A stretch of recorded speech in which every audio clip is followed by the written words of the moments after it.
Libro de Génesis. Libro muy discutido por muchos. Porque dicen, no, eso son historias, son cosas mitológicas. Dice, al comienzo, capítulo 2, así quedaron terminados los cielos y la tierra, y todo lo que hay en ellos. Al llegar al séptimo día, dice, Dios descansó porque había terminado la obra que había emprendido. Estuve conversando, ustedes conocen a uno de mis colegas, Francisco. Él es cosmólogo, pero es una persona que sabe mucho de física y matemática. Yo creo que uno de los que más sabe en el departamento, de física y matemática. Y aprovecho de tirarle flores. Es una persona muy humilde y da gusto eso. Yo puedo conversar con él. Y no estamos de acuerdo en la fe mucho, a lo mejor. Pero le hice una pregunta. Y le dije, a ver, el modelo cosmológico hoy día, del Big Bang, ¿cómo es esta historia de la masa y de la energía? ¿Cuándo se formó? Y me dice que el modelo actual, aceptado a nivel internacional por todos los cosmólogos y astrofísicos, es que eso se formó al inicio del periodo, después del Big Bang, casi inmediatamente se formó toda la energía y la materia que era necesaria. Entonces le volví a preguntar, le dije, pero después de eso yo sé que hay observación astronómica de formación de estrellas. Sí, me dijo, pero ya es transformación de energía a masa o de masa a energía. Pero ya estaba de antes.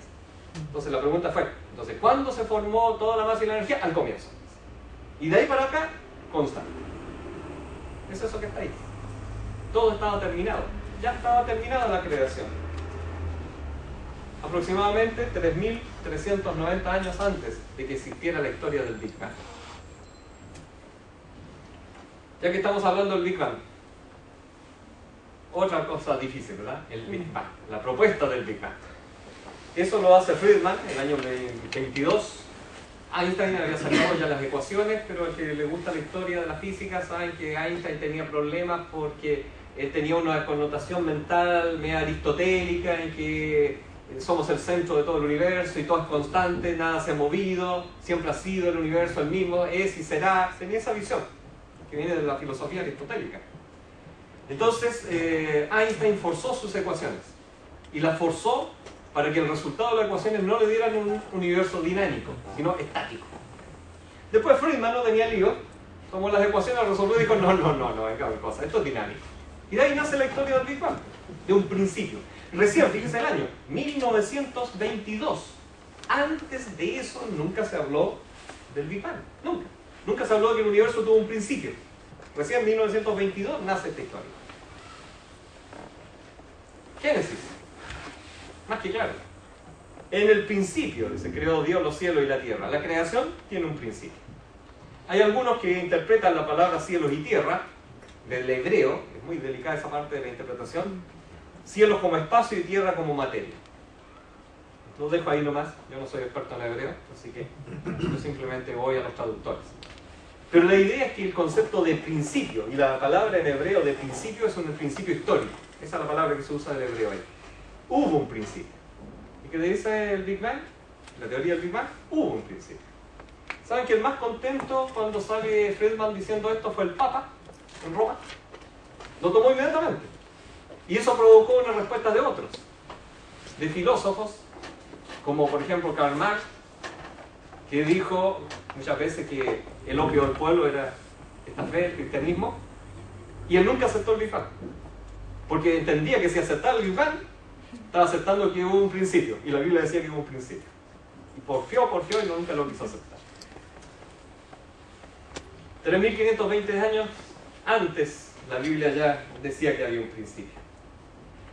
Vamos a algo más exquisito. E igual a mc cuadrado, la propuesta de Albert Einstein. Esta es una propuesta que es una maravilla. Lo que está diciendo Albert Einstein es que así como el agua está en estado sólido, gaseoso y líquido, así también la materia y la energía es lo mismo, pero en dos estados distintos. Pero es lo mismo. Eso es lo que está diciendo. Y eso es lo que dice la ecuación. E es energía, M es materia o masa, C, ya saben, es la velocidad de la luz en el vacío, 3 por 10 elevado a 8 metros segundo, y al cuadrado, va a decir, es un tremendo número. Pero lo que está diciendo esa ecuación es, yo puedo pasar de un lado para otro. Por lo tanto, materia y energía en rigor es lo mismo. Y eso lo propone en 1905 Albert Einstein. Y eso da pie para algo triste, ¿verdad? En el año 45, perdón, Hiroshima y Nagasaki. Muchos le echan la culpa a Albert Einstein. Bueno, Albert Einstein estaba en Estados Unidos, pero él no fue el que hizo la bomba. Pero el conocimiento de lo que ellos desarrollaron sí fue tomado. Y construyeron la bomba atómica. La bomba atómica fue tomar esa ecuación y decir, si yo tengo una masa, esa masa la puedo transformar en energía. Y como sea al cuadrado un tremendo número, entonces no necesito una masa muy grande. Con una masa pequeña puedo tener mucha energía. Las bombas en Hiroshima y Nagasaki, la estructura de la bomba era una estructura más o menos grande, 3 metros de largo. Pero eso era por la aerodinámica.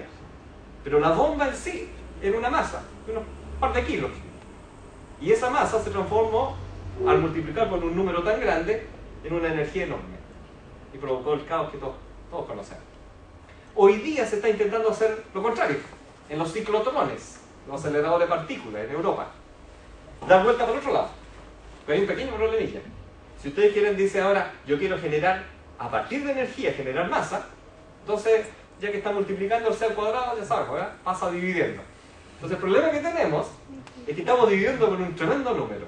Entonces, necesitamos una energía muy alta para poder crear pequeñas partículas.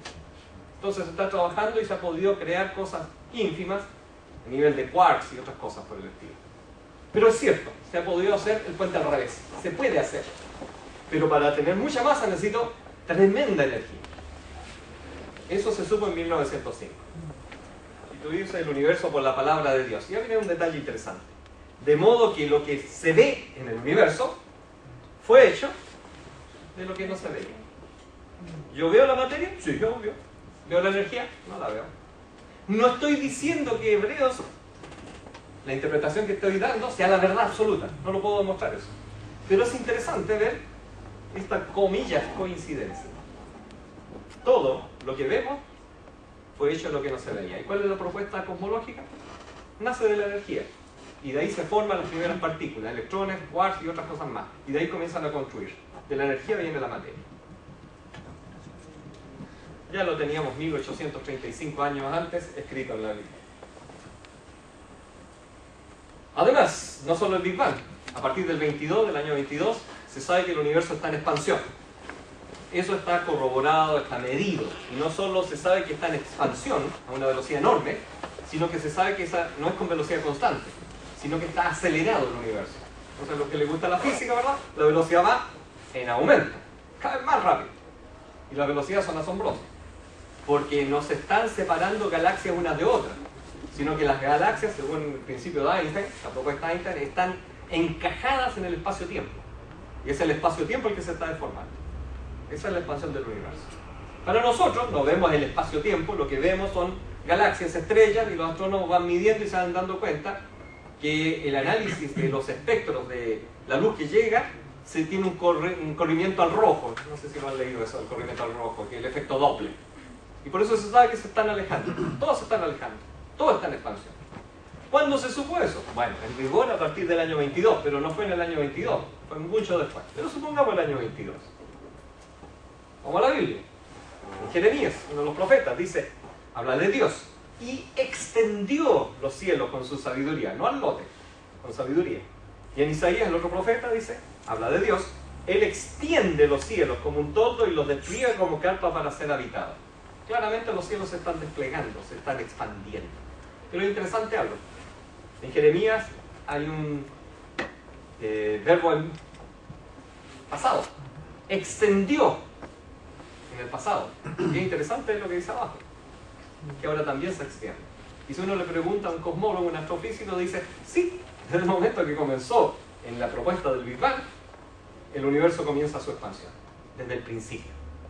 Así que se extendió en el pasado y se sigue extendiendo hoy día. Ahí estaba escrito. Aproximadamente 2522 años antes.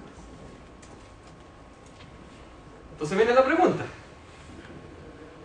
¿Cómo estos escritores bíblicos, con el conocimiento de su época, pudieron escribir estas verdades que hemos ido descubriendo nosotros, los seres humanos, en el correr de los años? Incluso algunos de esos descubrimientos en los últimos 100 años.